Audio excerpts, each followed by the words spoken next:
All right, sports fans, how's everybody out there doing?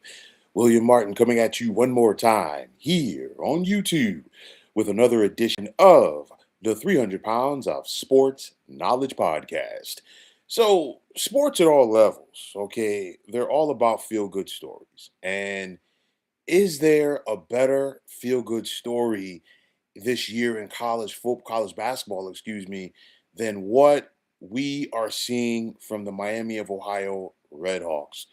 Here at the beginning of March, there's only one team that's still undefeated at the Division One level, and it's the Redhawks. But everyone is not a fan of Miami of Ohio and what they've been able to accomplish so far this season. Most notably, former Auburn head coach Bruce Pearl. Now, Pearl, who is currently a studio analyst for both CBS and TNT, recently questioned whether or not that Miami of Ohio should get into the NCAA tournament in a couple of weeks if they're unable to win the Mid-American Conference tournament in order to receive that league's automatic bid. Now, let's face the facts, okay? The Red Hawks do not have the toughest schedule in the nation this year. But at the same time, you do not apologize for who you beat. And when you are a mid major or sometimes a lower tier school, it's not always that easy to get the teams from the bigger conferences who are willing to face you. Each year, we see teams that need to win their conference tournament in order to get bids, get a bid as a league like the MAC.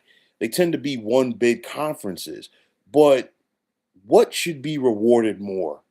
Who you beat or who you play? And the reason why I say this is because last year we saw the SEC set the record. They got 14 of their 16 teams into the NCAA tournament. But of those 14 teams, six of them had a losing record within the SEC, which included both Oklahoma and Texas, just going 6-12 within league play.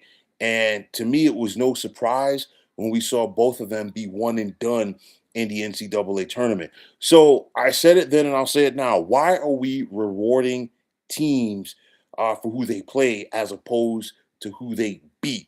Because just taking the Big East for an example. Right now, we've got Seton Hall as a bubble team. Seton Hall didn't help their case that they went to UConn yesterday and lost. They lost a tight one, but we're not handing out participation trophies because at the end of the day, the committee's not going to look at the fact to say, well, Seton Hall went to Connecticut and almost beat them. Almost doesn't count. Okay. But you look at getting back to the Red Hawks. Yes, their strength of schedule is not the best. But if they go on to win their final two games of the regular season to go 31-0, I think, okay, that they should get a nod to get to the big dance, in my opinion. I'm not saying that Miami of Ohio should be one of the top seeds in the tournament. You look at it right now, ESPN's Joe Lunardi with his bracketology, he's usually pretty accurate with it, okay? He currently has them as an 11 seed. But to me, they should be in the field of 68 just if they finish the regular season undefeated, to say the very least.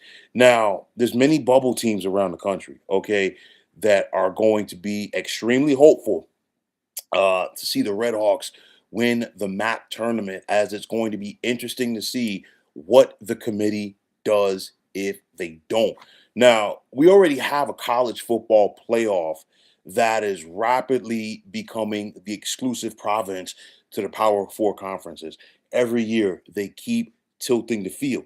And we do not need the same aspect for the NCAA tournament. Why? Because the upsets in the first round and the second round are what have helped to make the NCAA tournament, and they've also helped to make March Madness the captivating month that it has become, as it's always better, okay, when Cinderella is wearing that glass slipper. Now, regardless of whether or not the Miami of Ohio does win the MAC tournament or not, have they done enough in the eyes of the committee to be one of those 68? We're going to have to wait and see. And of course, if the Red Hawks just continue to run the table, well, you know what? We ain't got to worry about that.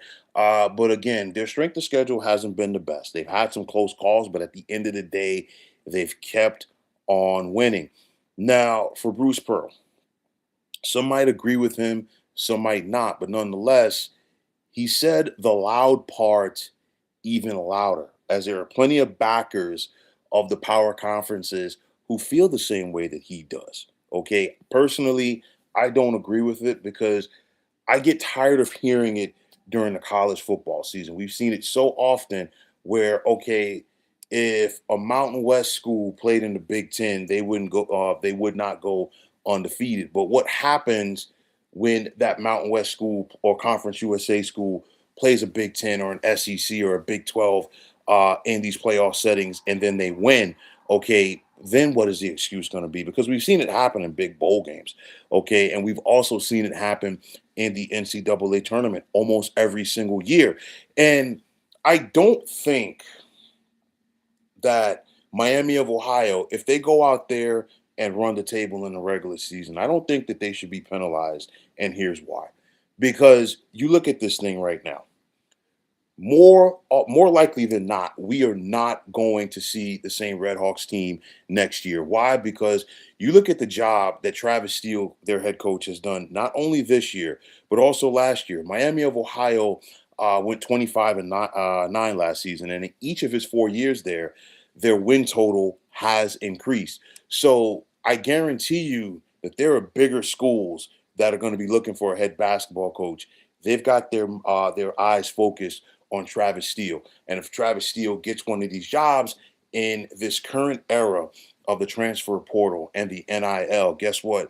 He's probably going to take most of that team with him. And even if he doesn't take that whole team with him, most of those kids, they're probably going to be looking at other schools anyway. Okay, bigger schools that are going to give them an opportunity. So you know what? This is their one shot, to get it done. This is a Miami of Ohio program that has not made the NCAA tournament since 2007. They have not won an NCAA tournament game since 1999. Of course, the glory days under Wally Zerbiak, and that was a tremendous run that year that we saw from the Red Hawks as they got to the Sweet 16. But nonetheless, if Miami of Ohio gets in as an at-large team, if they don't win the MAC tournament, of course, that's just going to add more fuel to the fire for those people who want to see the NCAA tournament expanded again. Honestly, it's fine at 68. I really thought it was fine at 64, if you ask me. But, the one thing I would tweak is, as opposed to having the smaller schools who have to fight, scrap, and claw so hard to get to the NCAA tournament, have to merely sit up there and play a playing game to get into the field of 64. Why don't you make all of those play-in games all about the bubble teams? Let them have to go out there and sweat it out a little bit more. Don't penalize some of the little guys, so to speak, who have gone out there and won their respective leagues and done what they had to do. Okay, that would be one change that I would like to see made. But switching it from 68 to 72 or 76, in my opinion, it would be a total waste of time. But at the end of the day, it's all about chasing the money. But nonetheless, the Red Hawks are a tremendous story. They're 29 and 0.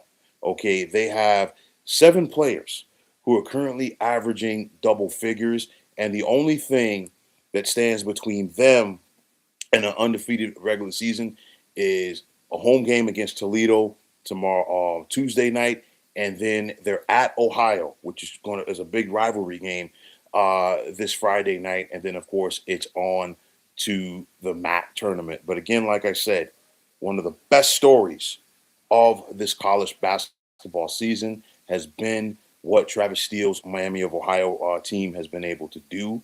I think they should be praised. I think they should be glorified. And I do not think that they should be penalized. My 2 cents. So let's see what happens for the Red Hawks for the rest of the regular season. Let's see what happens for them in their conference tournament. And if they're unable to win the conference tournament, let's see what happens to them. And let's see if they will be one of those 68 teams who hears their name called on Selection Sunday. But, folks, that is going to wrap it up. And as always, I want to take this time out to thank each and every one of you for checking out the 300 Pounds of Sports Knowledge podcast here on YouTube. And as always, if you like what you heard and saw on this podcast, you know what to do. Just hit that like button as well as subscribing to this channel. And like I always say, it's greatly appreciated. Also, if you are on the X, formerly known as Twitter, you can check me out anytime at 300 Pounds of Sports. And like I always say, if you give me that follow, it will be my pleasure to do the same in return. And that also goes for Instagram, where you can check me out at 300 Pounds of Sports Knowledge. Also, if you are on Facebook, definitely be sure to check out the Sports Depot 365. And as far as I'm concerned, one of the better sports groups going on social media. But until next time, fine folks, my name is William Martin. I'm signing off, and I'm saying thanks once again for checking out the 300 Pounds of Sports Knowledge podcast here on YouTube. Be well, everybody.